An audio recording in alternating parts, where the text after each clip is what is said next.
Hello, everybody, and welcome to this awesome class that we got. We're going to focus a lot on deal finding in this class, and where are the hidden gems and the discounted houses. We're going to unveil the secrets, right, and how to unearth some of these hidden gems for you. So, without further ado, let's get started.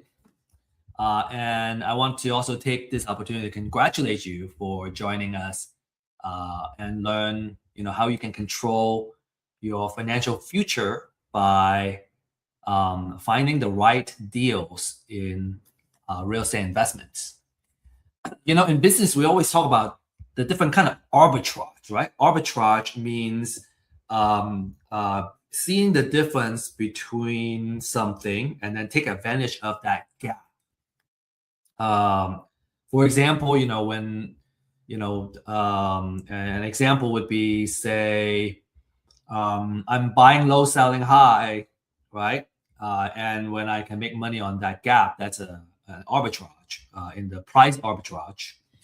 When it comes to information, there's also information arbitrage, right? By learning and understanding how we can find deals and make the deals happen. We now have a lot more information than those who have not obtained this information, and we can create a lot of value, right? We can make money, profit. We can create something awesome out of this. So that's what our focus is today, is by taking advantage of this information arbitrage and beat our competition and also win some deals. Okay. I think by now, we're all here because we know real estate investment is a very lucrative business. You probably personally know somebody who has invested in real estate in the past years and made a lot of big profits or built a substantial wealth. I personally have met somebody that has acquired close to 100 single-family house portfolio, and she bought it before the COVID era, and now that it's after the COVID, we have seen a huge equity increase in terms of real estate properties, and so because of that, a lot of wealth was built just by holding these cash flowing assets, and we also want to be that. We also want to do the same. So this is a class where we can learn how we can do this. So in just the last 30 days, right? Discounted houses comes from distressed houses, distressed sellers, basically. In the last 30 days, we found over 14,000 of these distressed houses. 49,000 of those are pre-foreclosures. So some of the discounted houses, will come from pre-foreclosures. Actually, quite a lot of the majority of them. This is a gold mine, and we have a class called pre-foreclosure gold mine that you can learn about how to work these leads, right? How you can make a deal and get these deals in the contract and all that using pre-foreclosure leads. So a couple of success stories I want to show you. 64,500 profit on one deal, $85,610 profit in another, and then this one, 88,800 profit. I want to give a caveat here. These are kind of selected success stories, right? Not every deal is gonna be so lucrative, but there is opportunity where you can do that. So the natural question is, how do we find these deals and how do we make money? And in this class, we're gonna be going over how you can do that, how you can find great investment deals through distressed houses. So from a course standpoint, right, if you're a new investor looking for information and knowledge, how you can get started, this is the place to go. If you're an experienced investor, right, you've been buying wholesale leads, you want to learn how you can find deals yourself and generate leads for yourself, this is also a really great place you can start. from an exit strategy standpoint, right? Wholesale, fix and flip, buy and hold. And, I always find that being able to turn off distractions and notification really helps me focus. We are in this age of information and attention deficit and information deluge. There's so many things that are fighting for our attention that we're not present most of the time. And I think for an important class like this, with the information that we're going to be sharing, it's very important to reduce all those, right? Remove all those distractions so we can get the most out of it. And you can use the chat to introduce yourself, right? Connect with other folks that are attending this class, and really get the most out of your time here. And attend our other classes too. We have a series of these type of classes geared towards how to get started in real estate investment, how to find deals, and a lot of the step-by-step process of what needs to be done, along with a weekly live stream that we do. And I will share more information about the live stream towards the end of this talk. So don't miss out on those, right? Join the discussion, right? Learn through case studies, and learn through listening, and then start doing the deals yourself. We can walk you every step of the way. Disclaimer: everything we share here is for information and education purposes, and we don't offer investment, financial, or legal advice. And always do your due diligence when you make any investment decision. Some background story about myself. Over the years, I have kind of acquired some skill sets, through just, I guess, being in business. And I think what applies here would be data management, analysis, and maybe a little bit of marketing. My background is in more technical science and engineering. I was always interested in the passive income power of real estate. Through kind of the COVID time, I really experienced, what it's like to hold cash flowing real estate assets and just see the value of the asset go up. And so, a lot of the wealth got built that way, and it will continue to be built that way. So how do we hold more of these type of assets, and kind of ride the wave, so to speak? It can be very powerful.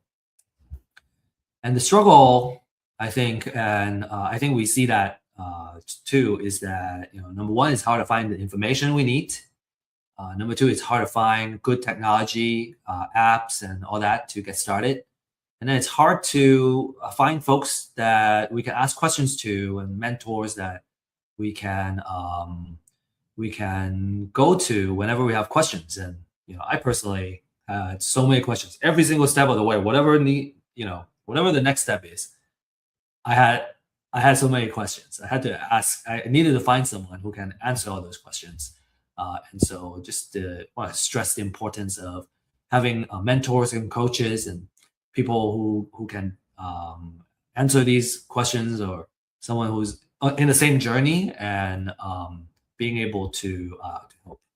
And that's what Real Estate IQ is all about. We establish Real Estate IQ to address these pain points, right? So we have weekly webinars and classes and live streams, talking about either a class that is fundamental for real estate investments, or if it's a live stream, we go over market updates, deals updates, right?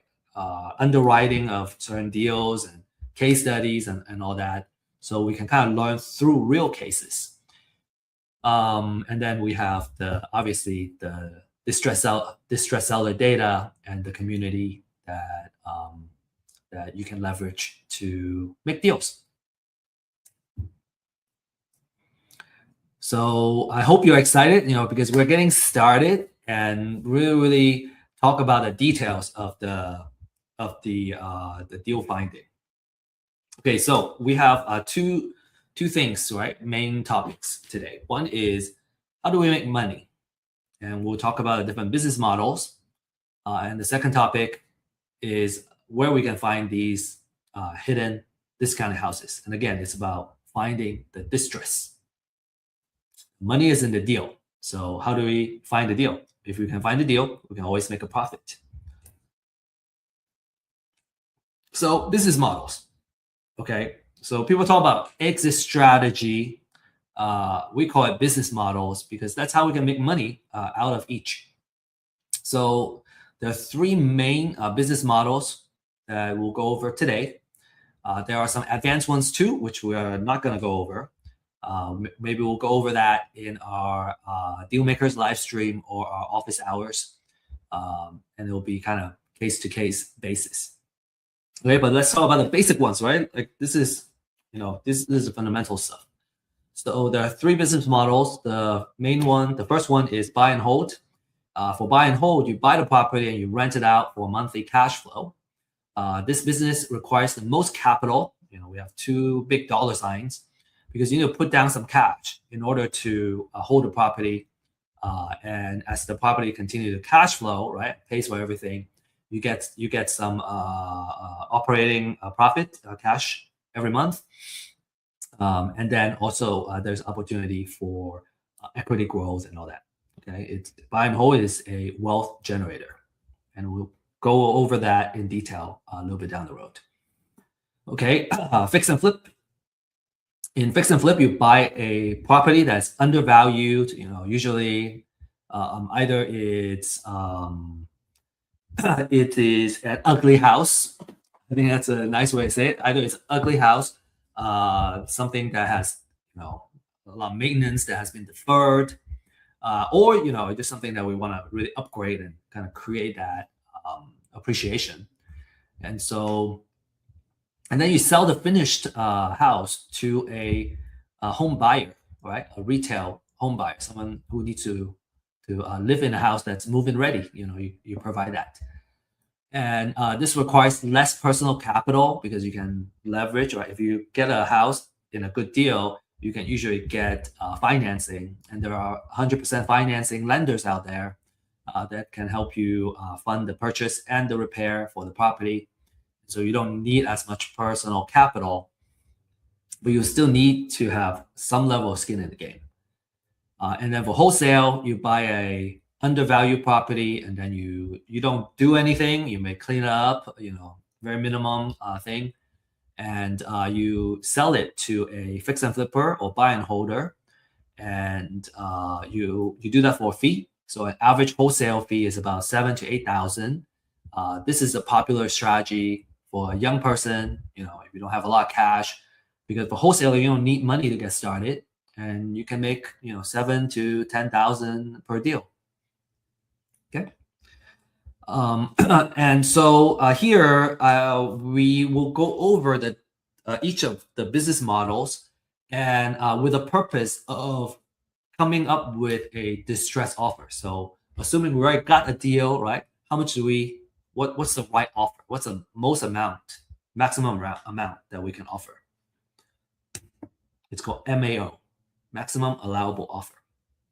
Okay, so for buy and hold, we got to understand the 1% rule. The 1% rule basically says that our monthly rent needs to be at least 1% of the overall purchase of the property, which includes purchase and the repair. So in this example, if I'm paying for a house, right, overall, I'm paying for it and it's $250,000 all in, we need to make $2,500 per month in order for everything to pay itself and still yield a cash flow. And the way we can come up with an offer is to go the opposite. So what we do is we run a market analysis. It's called comparative market analysis, CMA, on rental. So if the market rent, right, based on what's being rented in the houses in the area, let's say it's around $2,500, then I do the reverse. Basically, I multiply by 100. So I got 250,000. And if the repair is 20,000, subtract that, then the highest offer that I can offer to a seller is 230,000, because all in, I'm gonna put 230K here, I put 20K here, so all in I'm at 250. I better be renting it out for 2,500. Okay, so this is a very idealized example, right? There's different fees and all that in closing, and that we are kind of ignoring, because when we follow this general rule of thumb, in general, all is kind of taken care of. So that 1% is very useful. We kind of ignore all the little fees and the noise, and kind of come up with a number that works for us. And if I want to have a little buffer, maybe I take another 5K out of this offer, 10K to kind of account for whatever fees I need to close. That's also acceptable. Now, of course, a lot of times I want to be give a high enough offer so that I can win the deal. So if I really want to win the deal, then I want to put up the highest offer that I can. Okay, so some of you may be wondering, okay, so that 1%, a monthly rent, okay, 2,500, okay, makes sense, but where does it go, right? So these are some things. 2,500. A lot of that goes to the mortgage. You got to pay taxes, insurance, there's HOA and maintenance. And if you have a property manager, you'll probably also need to include the property management fees as well. And then when you subtract all that, having that 1%, make sure that you have a decent cash flow for every house. So if you kind of, as a landlord, right, this is how, let's say, one house, we make, say 500, right? Let's take off that 75. Every month we make $500 a month. If we have 10 of these, every month we'll make 5,000, which is 60,000 a year. And if we have 20 houses, right, that's 10,000, which is pretty good way to make income, and most of it is passive. Of course, when you are running a buy and hold business, it's never 100% passive. But if you're kind of looking at a way to kind of replace your income, it wouldn't take, it's not a full-time job to manage. Again, of course, if you also have a property manager in place, it's not a full-time job to manage 20 houses. And for buy and hold, you are in the landlord business. This means that you're going to be working with a property manager, right, or directly with the tenant. And your attention is going to be on, number one, getting a place lease at all times, generating cash flow. And you always want to pay attention to your tenant quality and vacancy. So those are the things that can eat up your profit. If you have a low quality tenant, they're late on payments, they don't pay, they trash the place, right? That's going to affect your investment. And we always say that buy and hold, if provided it's a cash flowing asset, right? We got a tenant in and paying, it's a wealth generator through these four things. One is the cash flow that we just mentioned. And then the second one is appreciation. So you can hedge it against inflation. And then there are two types of appreciation too. One is called natural appreciation, which means just by holding it, the value has gone up. And say during an economic downturn, and a lot of kind of easy credit creating that appreciation, you're going to see the value of the property go up. And natural appreciation is more passive. It's not something that we need to do. We just hold it and kind of watch the value grow. So on average, the house itself naturally appreciates, and then also during economic downturn, it appreciates more significantly as well. The other type of appreciation is called forced appreciation. That means we go in there, we fix up the house, and now the house in a much better shape, and now it's also worth more. So we force the property to appreciate in value. And then you have tax savings, right? You got depreciation, you get mortgage interest that you can write off, and then you also have operating expenses that you can write off in terms of taxes. And then every single month, as you pay down the mortgage, the principal gets paid down, so you have equity build up as well. So those four things are working combined together, working on top of each other to help you build wealth slowly. Next, let's talk about fix and flip. For fix and flip, we pay attention to the 70% rule. Okay, so let's talk about how we can apply to it. The 70% rule means that we should only pay 70% of the after repair value of the property. So let's say a house, we run the after repair value. And how do we do that? We usually will also need to run a CMA, a comparative market analysis, to see what the houses around the area are selling for and come up with the kind of estimate. So in this case, let's say it's 500,000, then 70% of that is 350. So 350 minus, say in this case, the repair budget is 70,000. Subtracting that, that's $280,000. That's my maximum allowable offer. So that means, we buy it, we fix it up, and at most we are at 70 cents to $1. The other 30%, will go into holding costs, closing costs, and financing costs and all that. So we need that buffer. Okay, where's that 30%? I kind of vaguely mentioned it. So here it is, in text. So in this case, that 30% is 150K. And these are just some idealized example, right? There's closing costs. When I acquire it, there's closing. When I sell it, there's also closing, okay? And then during the time of the rehab, I also have to be paying for holding costs and maintenance and all that. And then if we get hard money or private money as financing, we also have to pay for financial costs. So all that said, we can still make a pretty handsome profit, which is fantastic in this case. Right? Fantastic return for one project, 90,000. For fix and flip business, you're basically in the construction business, right? That means a lot of the attention will be on rehabbing the property, make sure you're on schedule, on time, right? You probably, if you're going to manage subcontractors, right, you're going to be managing them and making sure they are producing quality work and they are available to do the work.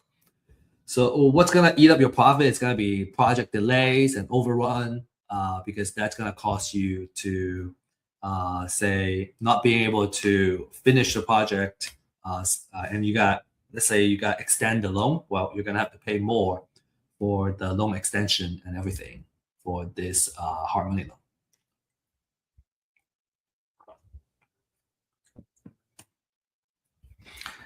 For wholesale, your target market, right? Your buyers are investors.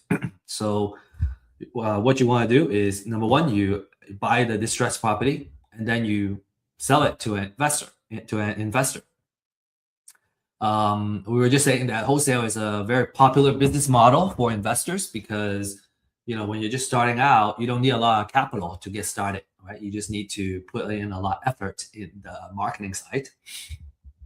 And what you need is to invest in your marketing, right? Get really good at closing, acquiring the deals, and you make your wholesale fees by selling to an investor, kind of taking care of the acquisition side for them. And in wholesale, you're in the marketing business, marketing, lead generation. You're going to be paying attention to marketing, acquiring properties at a price where you can make a wholesale fee, right? So a wholesaler competing with a fix and flip investor, for example, it's hard for them to compete for a particular deal because a fix and flipper can afford to offer a little bit more directly to the seller than a wholesaler can. However, a wholesaler tends to do much more, spend more money on the marketing too. You have more leads. And so even if you lose on a particular deal, you might be able to win some of the other deals. A lot of the investors usually they start out buying deals from wholesalers, and then over time, as they gain more experience and on how to I guess talk to distressed sellers and all that, they choose to do their own marketing and acquire the properties for themselves.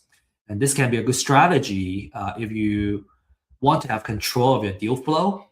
When you're counting on someone else to bring in the deal, your pipeline is harder to control. If you want to kind of control your own pipeline and your deal flow, that's certainly something to consider. And then you can also pick and choose the best deals, and then you can wholesale to the rest of the other investors. In this case, right, if you're gonna do some of that, right, while you have your personal fix and flip business, is that you are starting a small wholesaling operation, and you're choosing to invest in your marketing operation in order to achieve that.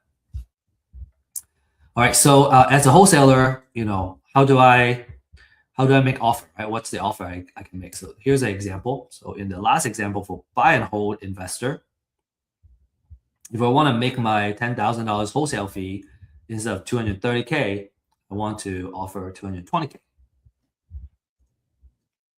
And then I can, when I offer it here, then I sell it to a buy and hold investor for $230K. Then I can make my wholesale fee of $10,000. And for selling to a fix and flip, well, I can put my wholesale fee here. In this case, I choose to want to make $20,000. Then my distress offer is $260. So you can put it under contract for $260. I can sell it to a fix and flipper and make $20,000. So to recap, for buy and hold, you need the most capital to get started because you need the money to hold it. Now, one thing that you could do is to do a BRRRR. So you buy a house that needs to get fixed up. You fix it up, and then you refinance, and that allows you to have less money in the deal, less equity.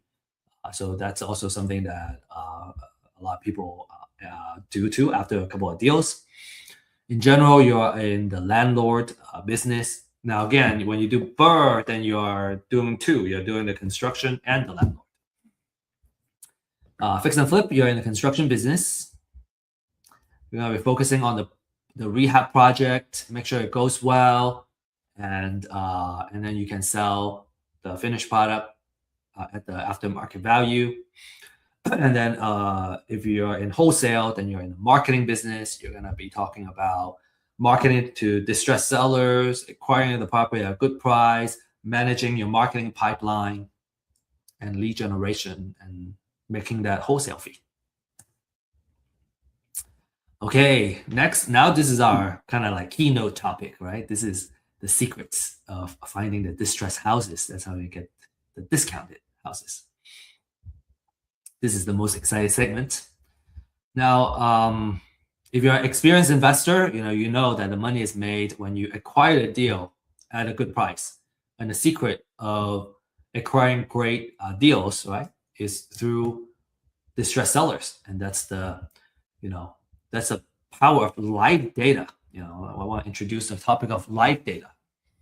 And live data is basically a signal in life, right? Something that is happening to a person's life. And life is happening every day, right? We live through life. We have our life journey, and there are different phases in our life that changes our lives. So we're kind of looking for that life-changing data, okay? And kind of on a macro level, life happens every day. New babies are born every day. Some people die every day. Some people get married, right? And some people get divorced, and some people get in financial issue, right? They get laid off or whatnot, right? And they can't pay their mortgage. So if we can monitor these live data, then we would know sometimes we can predict, sometimes we just know because of that trigger that they're distressed because these are life-changing events. If if you have gone through, or if you reflect in your own life and the different type of life-changing events like moving to another city, um, getting married, right, having kids, and all that, you would likely agree that they're so powerful, right? When your life happens, we just have to deal with it. All we can do is kind of play catch up, enjoy life, but you have to kind of deal with it. And so anybody that comes with us to help us solve our problems and our pain points, we highly appreciate that. And so imagine that, as a marketer, right, we have access to the life signals. And when somebody, got married, a lot of times they need to upsize, right? If especially they have kids, they have more people in the family, they got to upsize. When they get divorced, very likely they're going to end up selling the house. When a loved one dies, they're going to inherit the house. Maybe they want to keep the house, maybe they don't. And so by being able to stay on top of this kind of life data, we can utilize it as marketers to offer solutions to them. And I'm not just talking about, we're talking about as real estate investors, right, buying the house, but it's the kind of idea is bigger than that, right? Having this access to this kind of life data helps us kind of predict what are some of the things that they're going to do in the near future. For example, I think Target kind of keeps track of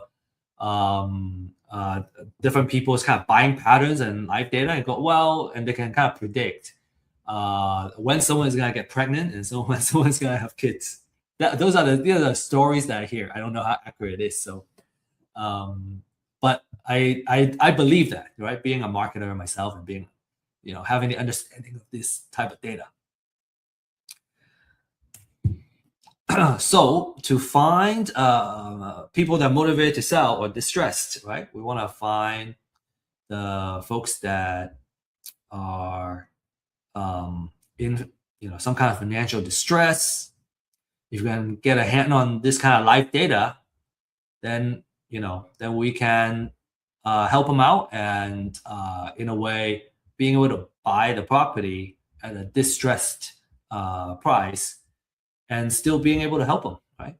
And a lot of times they need to sell fast to get out of a bad situation. So real estate is not liquid, right? So if you need to sell fast, you're gonna have to kind of take a discounted offer.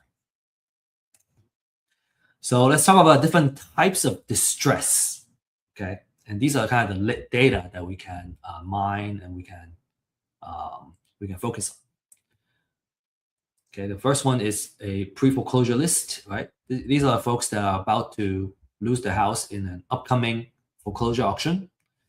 And many investors like to market to these distressed sellers because they tend to be in a more desperate situation, right?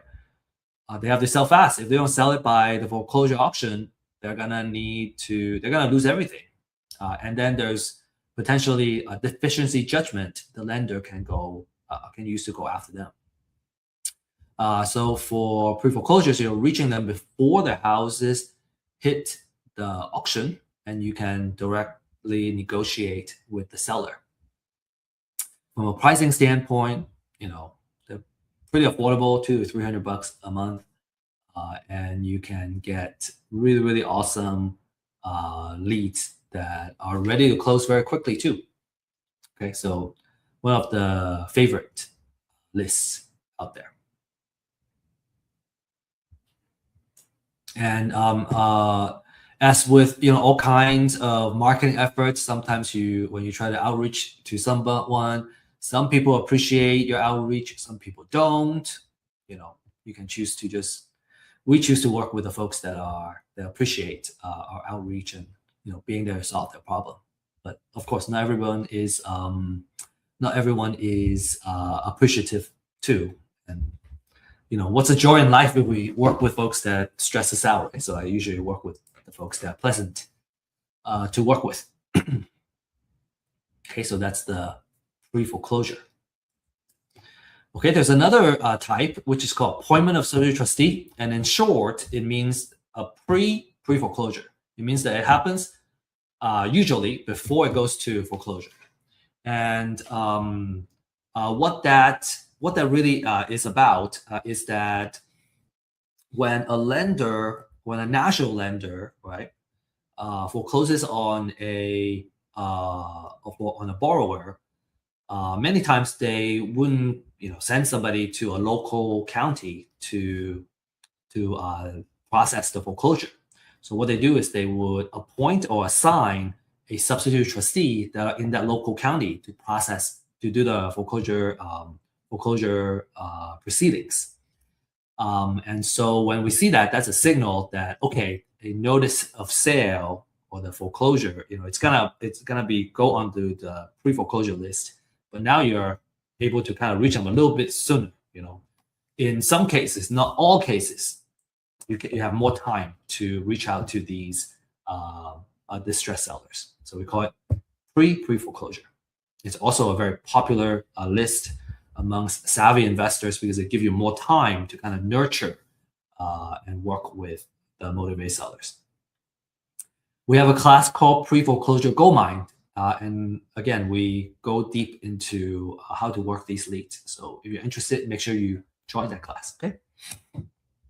Next, we have probate. This is another popular life signal for real estate investors. And what that means is, someone has passed away. He or she owned a real estate property. Not all heirs that inherit the property want to keep the house. Maybe they want to sell it to settle, some of the expenses and all that, right? Maybe there's some debt from the passing person that that needs to get settled. The estate needs to sell, or maybe it's just you can keep them, but it's a headache to keep it to upkeep. Not everybody wants to be a landlord, and so upkeep and maintenance, right? Not everybody is interested in dealing with that. And experienced investors love probate because they're extremely lucrative, right? Typically, when a person dies, they have already paid off the property, or there's a big equity on those properties, and so you can offer a cash offer, and everybody can win. And because they're so lucrative, the leads are also very expensive. They're usually about $3 per lead. Okay, and then another major type is eviction, right? These are tire landlords. There are two types that you can take advantage of. One is a professional landlord. This is somebody who owns a portfolio of properties.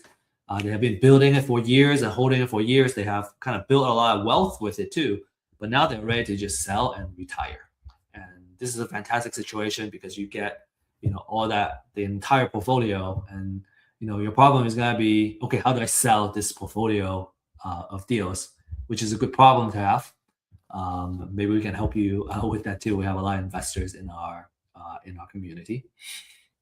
And the second type, which is more common, and actually a Zillow report just stated that there has been a way uptick in accidental landlords. These are the folks that maybe they buy another house, right?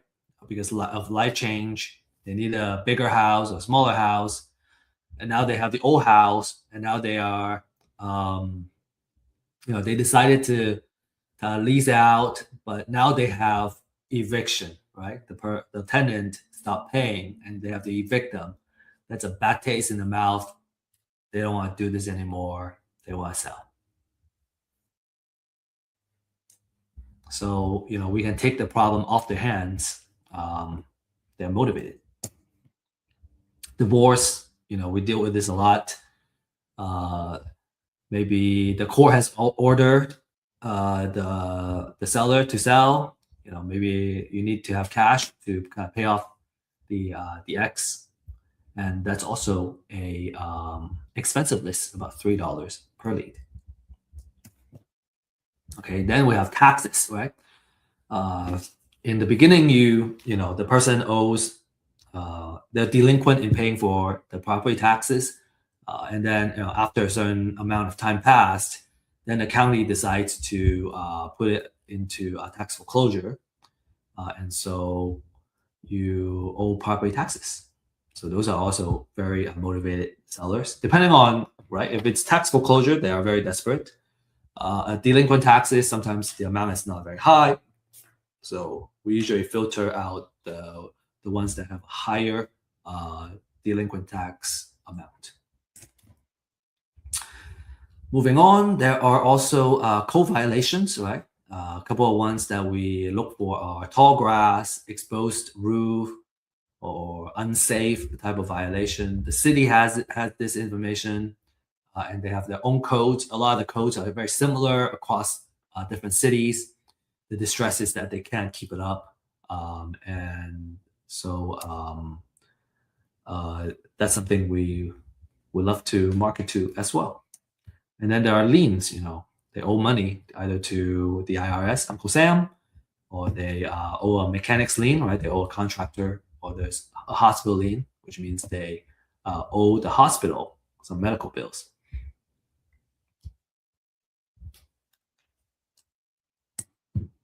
Okay. And an age-old question is, well, do I just do it myself, or do I buy it? And if you know how to mine all this information, right? Get court papers and all that, you can do it yourself. I personally would suggest that if you have the time, you can learn how to do it. But if you're going to operate a business, you don't want to spend the time to do that. Usually, you want to kind of outsource that so you can really focus your time and energy into the outreach, which requires a more kind of personal touch, talking to the distressed sellers and all that. You may want to do it just to learn how it's done, if you have the time, like I said. But when I'm running a business operations, I just don't have time to mine the data myself. It's much easier to buy it from a reliable source. So, but we want to share with you kind of the workflow, right? How do you do it? You go on for pre-foreclosures, you can look this up. Once you get a notice of sale, basically, a lot of the information is on here. Here's another example of the notice of sale. Now, what you have to do is you actually have to kind of aggregate the information. So the notice of sale has some information. You also need to go to the CAT, the County Appraisal District website, to get how many bedroom, bathroom, and the assessed value. And then you also need to look at the deed of trust, right? Get some loan information to get the following. So you get the borrower's information, the bank's information, and address, all that. And then you gotta figure out the financial information. You can mine all that information. So all of this is available. It's just a lot. It's just a lot to do. And so it's much easier to outsource it. It's kind of our conclusion. Okay, probate, you can look up, go to a probate court and look that up. And these are the information. The decedent, is there a real property? Sometimes there's no real estate property there. And then, you can also kind of read the filing and capture all this information. Delinquent taxes, you can pay the county. So, all of this combined takes about 15 to 20 minutes of research per record, especially for the pre-foreclosure and probate. And it's just a lot of leads. I think it's just so much easier to use the data and instead of doing it. But that would just be my suggestion. Anyway, a quality list is gonna tend to have these type of information, and you want to pay attention to the update frequency and all that. The last thing is just kind of want to go over. A lot of folks would kind of look at the equity percentage as a filter. When you have all the information, maybe there's like 1,000 leads. Well, do I market to 1,000 people or do I market to 100 people? And you may have different approaches. Some people prefer to have a more focused list for driving there, door knocking, or doing outreach. And if you want to kind of shrink your list, you tend to kind of look at the address, right? What zip code makes sense for you, the equity percentage, and some people care about if there is already a loan modification or loan type, different kind of loan type in place. So you can kind of create, after you get this list, you can kind of filter it down to your own list, and then you can create a niche that you can dominate in because you specialize in that particular type of distressed sellers. So kind of already talked about that. The most important thing, I think, especially for quick foreclosure, is the freshness, right? The speed to the leads is very important. Okay, so we still have some time, so I want to use this time to share a case study with you.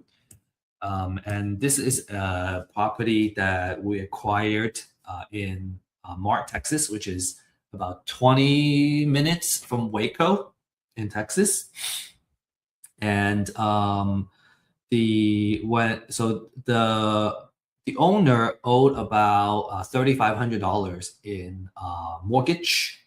Right, so he was behind in the payment, and we were able to reach him. He said that the house needed AC fix, septic system, new paint, and we estimated a rehab budget to be about $30 per square feet. He owes $105,000, and it was a price for $365-ish, and he wants $230,000 to $240,000 as an offer. And what was interesting is that this house, it has 20 acres of land attached to it, and the land is in the opportunity zone, which gives favorable tax treatment on capital gains. And so that was kind of intriguing for us. So when we evaluated this, right, we used the 70% rule of thumb, and we decided to offer $215,000.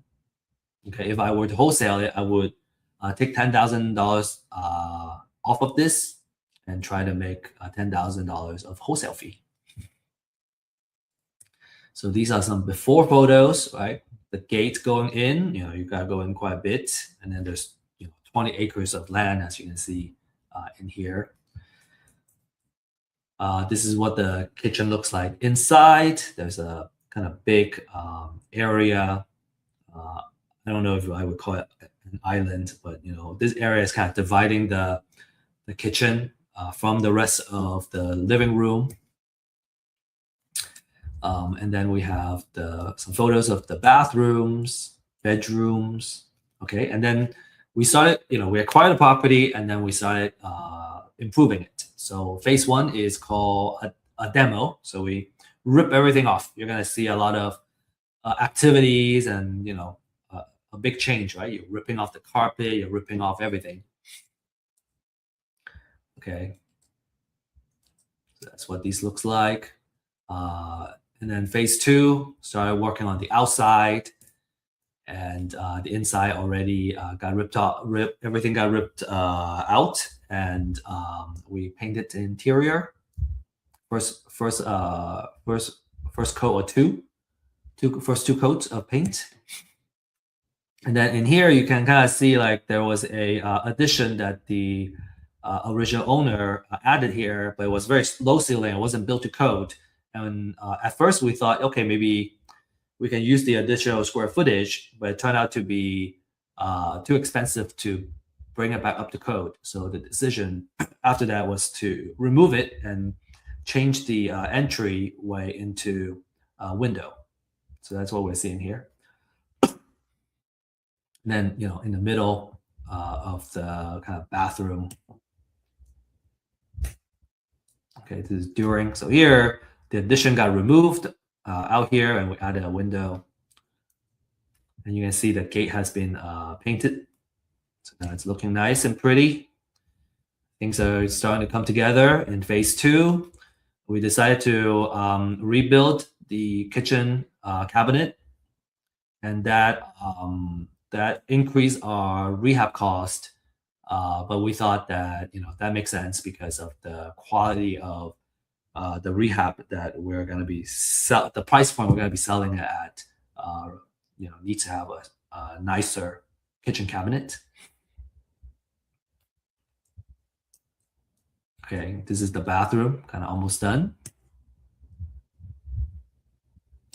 Bedrooms, and then here, this is phase 3. We're almost done here. So you can see we added an island with a sink here, but now the kitchen and kind of the living area is all right. It's much more open, and the entire space is just like it looks huge and very comfortable. You can see the kitchen cabinets. Okay, and here we got countertop installed now. Bathroom, so it's looking like a really, really nice house, especially with the exterior paint on the outside. The kitchen is also looking great. And then here you can see we added some shelves in the kitchen. So, this photo is almost done. A really nice butcher block countertop. These are some photos of the bathroom, also looking really great. So all in all, financial wise, we leverage hard money and private money to acquire the property, and kind of next step is either sell it at 500K or refi. And I think kind of now what we're looking at is, what if we sell the house with 3-4 acres of land, and then we keep the rest of the acreage, and because of the opportunities zone, and do more out of it. Okay, so I hope that's an exciting case study here for you. Just kind of the whole way, right? Not just how to find deals, but what we decided to do. Always find these kind of transformation really, really interesting. So I hope you enjoyed it too. So to recap, we talk about how you can make money in each of the main business models, right? Buy and hold, fix and flip, wholesale. The different types of distressed sellers that you can reach out to and where to find them. We also went through a case study of like kind of how exactly we found that distressed seller, the type of distressed seller it was, and then acquiring the house and actually, improving on the house. So, by now you're probably asking, okay, how do I get started? Okay, if I want to kind of start going, well, this is what you should do. Number one is you need to get a pre-foreclosure list. The more research, the better. You can also ask for other type of lists, but we recommend the pre-foreclosure because, there are so many foreclosures that are happening. We're seeing a trend of more foreclosures happening as well nationally. So you can get first-hand data, right? Freshest data available, and on the market, we're talking about $200-$300 easy on a monthly basis every metro, and we are offering this very disruptive pricing that's not going to last for a very long time. And so you can scan this QR code to schedule a time and sign up for it. But the data is not enough. You kind of need someone who can walk you through what needs to be done. So you want to find a mentor, coach. We have a deal accelerator program. If you're interested in getting someone to hold you accountable and help you form the right habits, right, to really find success. And there are also other coaching programs that we will recommend as well. And then when it comes to houses that we're about to acquire and we need to do more due diligence, a title search may make sense. We also offer this title search as well. Between 40 to 75 per property, depending on how many properties you have. Okay, so a lot of successful clients, right? Jordan got 2 deals in his first month, and this is a really cool way to kind of demonstrate, right? The deals. First deal he made 55,000, second deal 5,000, but I would be happy with 5,000 on the deal too. Salvador made $30,000 in his first deal, and more are on the way. And Ismail has kind of created a machine on creating consistent transactions, and the last 10 transactions he made $80,000. So if you want to be one of them, you can again scan this QR code and ask for a consultation, and we'll show you what the data looks like. And then you should also attend our Deal Makers live stream, which is this QR code, where you can learn about the most recent deals that we've been working on. We have deals updates. We have the underwriting, right? Some leads that we've been working on, how we underwrite and how we decide to come up with the offer. There's also market updates, right? So you can stay on top of the current trends, and that may or may not affect the direction of your investments. And then we also share wealth building techniques, which is, I think, what we're here for. Is real estate investment is a vehicle for us to build wealth and creating that long-term security. So we like going over that. I talked about an office hours. So how do you access that? I don't have the QR code here, but what you can do is to scan in this QR code. It will take you to our website, and then you under event, you can you'll be able to find the link to not just this live stream, but also the office hours and our open house. So we got a slew of events that we have created and we're bringing to you on a weekly basis. So join the community and introduce yourself if you like, and come learn and come share also. Now, with that said, that's what I have prepared for you today. I hope you enjoyed the talk. I certainly really enjoyed being here, and thank you, and best of luck, and happy investing.